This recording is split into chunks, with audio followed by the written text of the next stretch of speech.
I ask no favor for my sex. All I ask of our brethren is that they take their feet off our necks.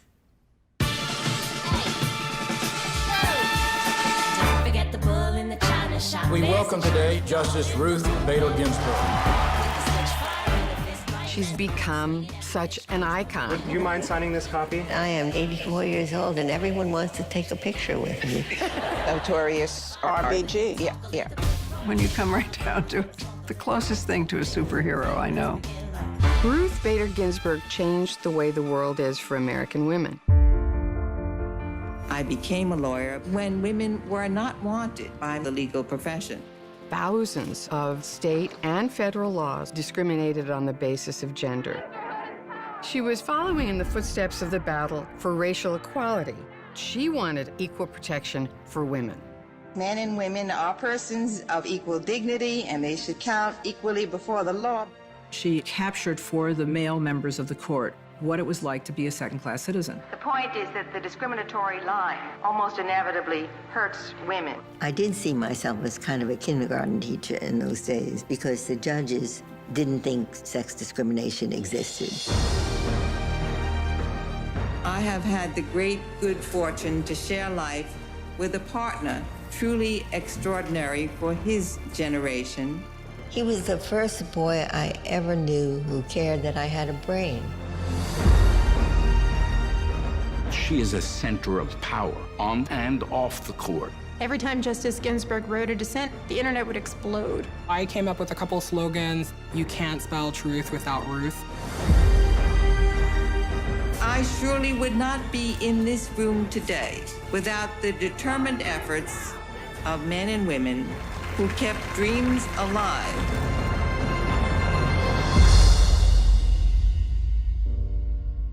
I've heard that she does 20 push-ups 3 times a week or something. I mean, we can't even get off the floor. We can't even get down to the floor. That's true.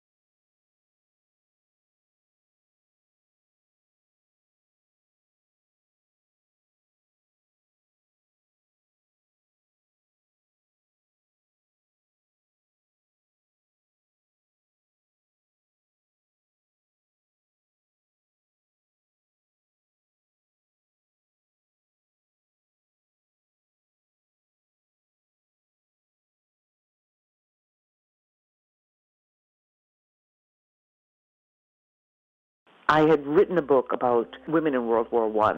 At some point, thinking about the suffragists from my first book, I realized that I did not know how I, as an American woman, had the right to vote. Not to say there isn't excellent scholarship, it's been going on for decades, but it hasn't, I don't believe, filtered into the public realm.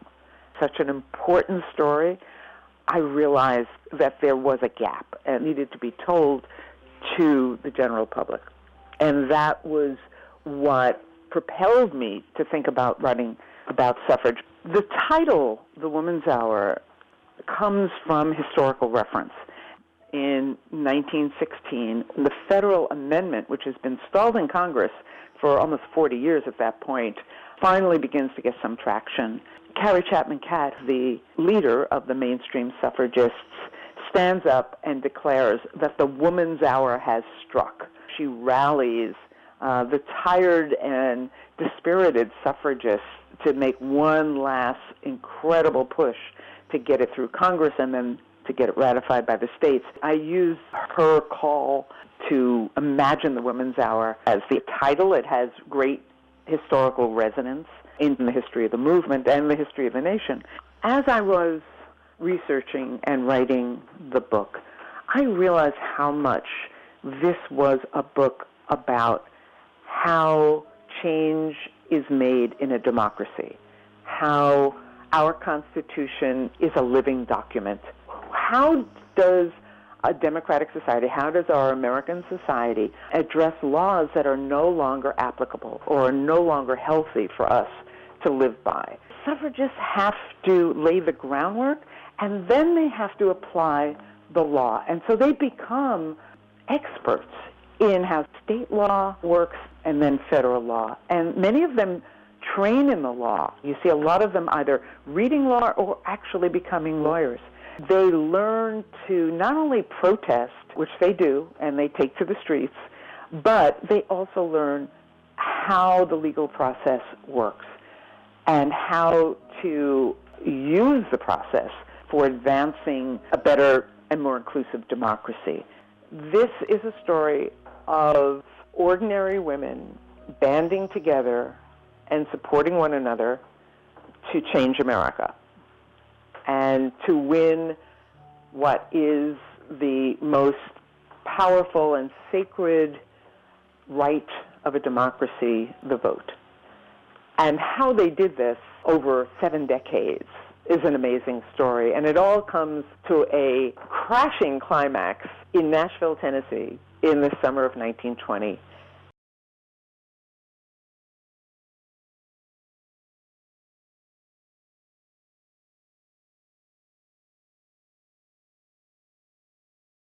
I always was told, if someone touches you, you tell, you tell, you tell. They did a rape kit on me. I thought they're just gonna go out in a week and catch them. And right now, my name is on a box, on a shelf, that has never been tested. Really stunning news today about the number of rape cases police have never even tried to solve. I had no clue people stockpiled rape kits. Rape kits. Untested. Never opened, never tested. I was shocked. There was just racks in an abandoned warehouse with windows open and birds flying around. I could understand one city being negligent, but a nation? When you find out that you have thousands of kits, what do? We had to bring justice to these victims. The rape kit backlog is the most shocking demonstration of how we regard these crimes. There were rapists who were not caught. And I can't understand what was so unimportant about me.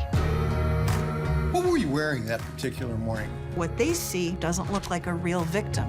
Violence against women is a low priority. All of these kits should be tested. There are rape kits that haven't been processed across this nation. And those kits start getting results.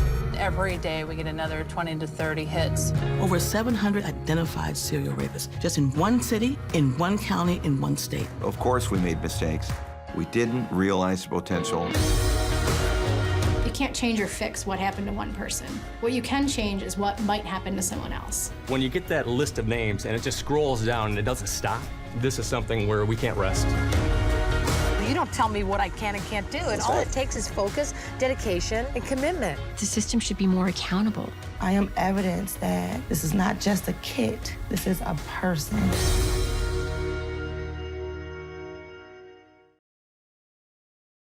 What led to the making of the film was Mariska Hargitay's fierce commitment to wanting to shed light on this deplorable injustice and to do everything in her power to tell the story of the rape kit backlog in the United States. The title, I Am Evidence, comes from one of those survivors in the film. Her name is Erica. I met Erica. She had incredible pink hair, and she was wearing a T-shirt that actually said, I Am Evidence. And when I saw her, I was blown away. I thought, wow, I mean, clearly got something really important to say. She just said, I am evidence that you can heal, that you can grow, that you don't have to be your circumstances, that there's more to this kit. There's a human being. And when she said that, it was a profoundly moving moment for me in meeting her, and it made me realize that that should be the title for the film. But the title and Erica's statement really represented everyone. So that was, I think, in the choice of the title, it really helped us give voice to all survivors. Kim Worthy is the Wayne County prosecutor in Wayne County, Michigan. She is a remarkable and profoundly impressive and committed, loyal voice on fighting this fight until it's forever fixed. You'll see her working tirelessly in Detroit when she discovered over 10,000 untested rape kits in an abandoned police evidence warehouse. She made it her mission to do everything she could to get these kits tested.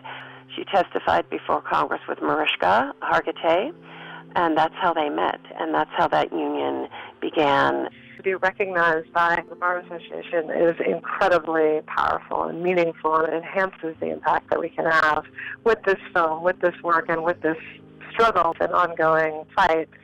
The documentary reveals, through investigative efforts, the alarming numbers of untested rape kits in America and draws conclusions as to why this has happened. It sheds light on how race and class play a role and what needs to be done to fix it and to give people an opportunity for justice.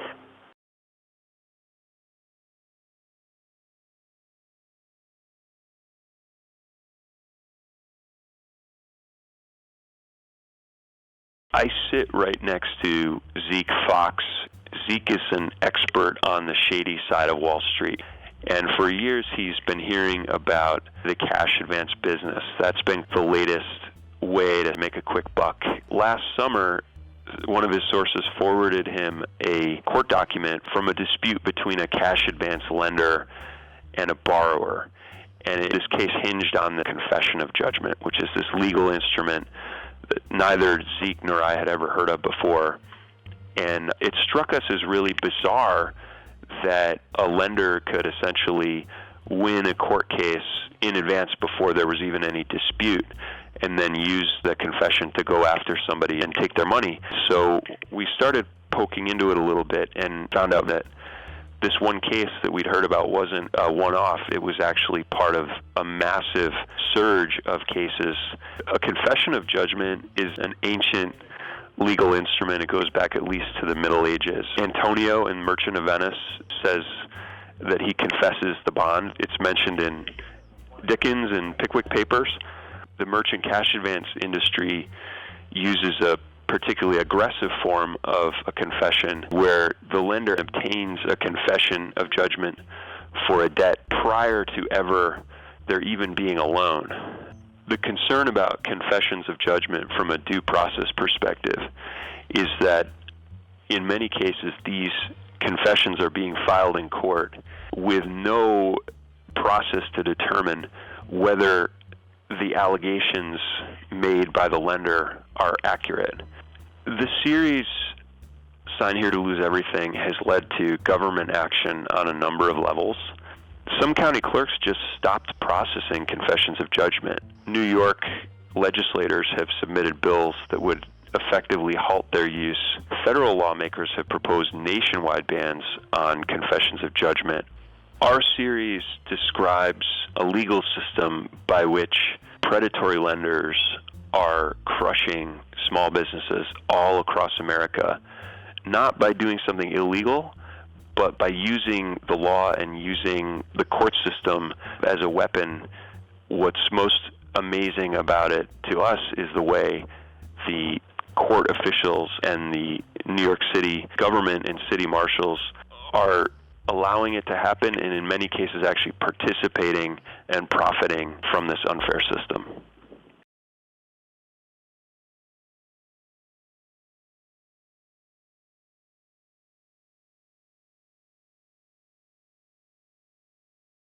Protecting the Shield is a comprehensive explanation and investigation of the things that were going wrong in New Jersey that allowed terrible things to happen to innocent people. We spoke to policing sources and experts at every level, from officers to chiefs to prosecutors, academic sources, and even demanded from the Attorney General himself answers as to why these things were being allowed to happen. The series really shows the public how easy it is for officers who are engaging in misconduct or, lying or cover-ups to get away with it. There are a lot of good departments in New Jersey, and I think there are a lot of departments that still need reform, obviously. Our work really shows how much the public could be impacted by these bad policies and by this police culture. Help a brother out. Words are one part of the story, but making sure the videos connect with the readers, that was a real key part of it. We had one video, a horrific video, showing a man on fire after a car accident, literally being kicked in the face by police officers and then stomped on and then dragged away. Miguel Flees was an average guy. He's a father driving home after a long day at work. He was run off the road by a suspect fleeing police. His car struck a utility pole and caught fire. He struggles to free himself from the burning car, and he is rolling on the ground, struggling to extinguish his burning clothing and flesh. He sees police officers approaching, and he expects help from them, but instead they strike him. I think he put it really well, that there are a lot of good police officers out there, just that some are not. We had a line in the story that said, injury, suits, settlement, silence, repeat. And that really encapsulated the whole system, and we wanted to bring that forward to the public, how this is costing him tens of millions of dollars and lots of lives in the state. And we also showed how the system could be improved. Our 5-member team spent hundreds of hours over 2 years collecting and analyzing more than 30,000 pages of court records, secret settlement documents, interviewing a host of subjects, shooting videos, and writing the reports. We really went to great lengths to uncover one of the greatest secrets in New Jersey, which is police bad behavior and the system that protects bad cops and keeps them on the street.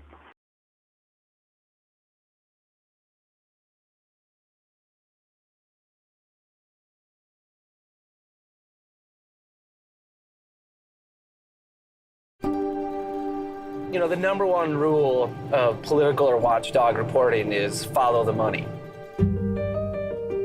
John Adams here. I covered the legislature for the Great Falls Tribune. A source of mine had come across something that I might be interested in.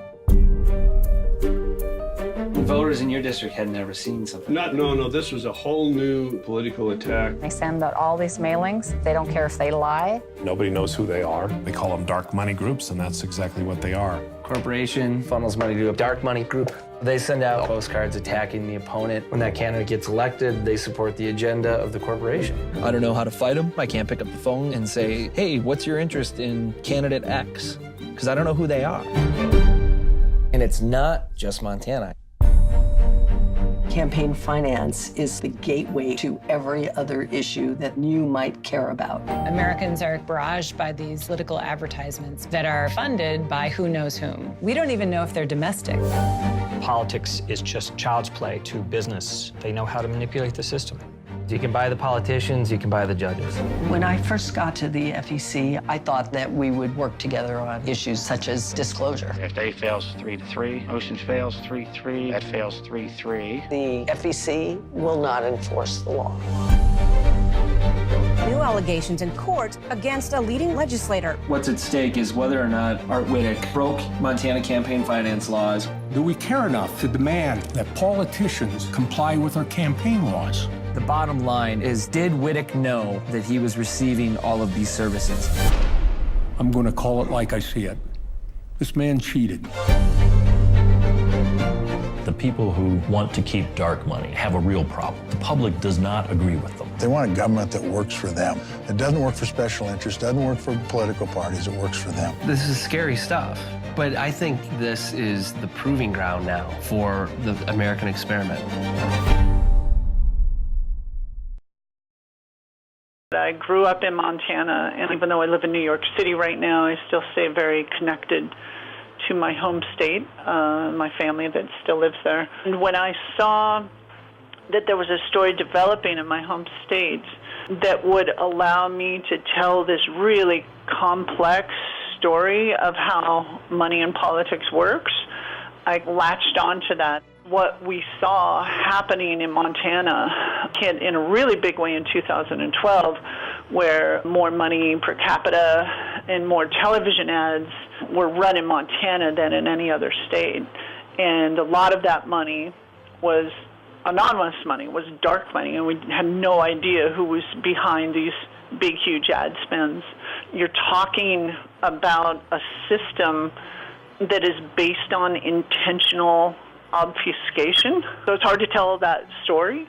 But when I connected with the investigative reporter John Adams, what I saw as a storyteller was a device the audience could dig into this obfuscated realm and uncover it along with the investigative reporter.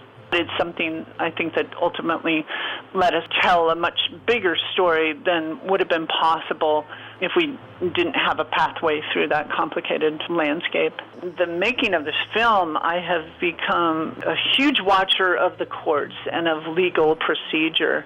I've become really fascinated and intrigued by that, which hopefully means that I can translate that in our film and to make these issues, which can at first blush maybe not seem that dramatic, to kind of peel back the layers so that you can see how really fundamentally dramatic and exciting it is.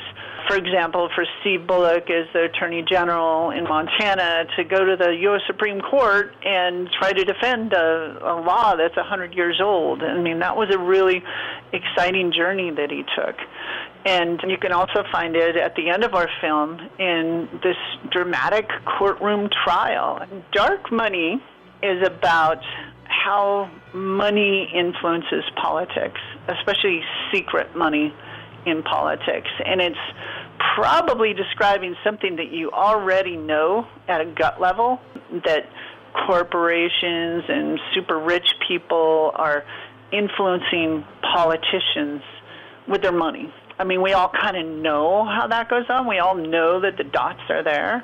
But I think what our film does is really connect all of those dots and show you exactly how that system of anonymous money in politics works. But I think the main reason you should watch the film is it's just a really good mystery that unwinds in front of your eyes.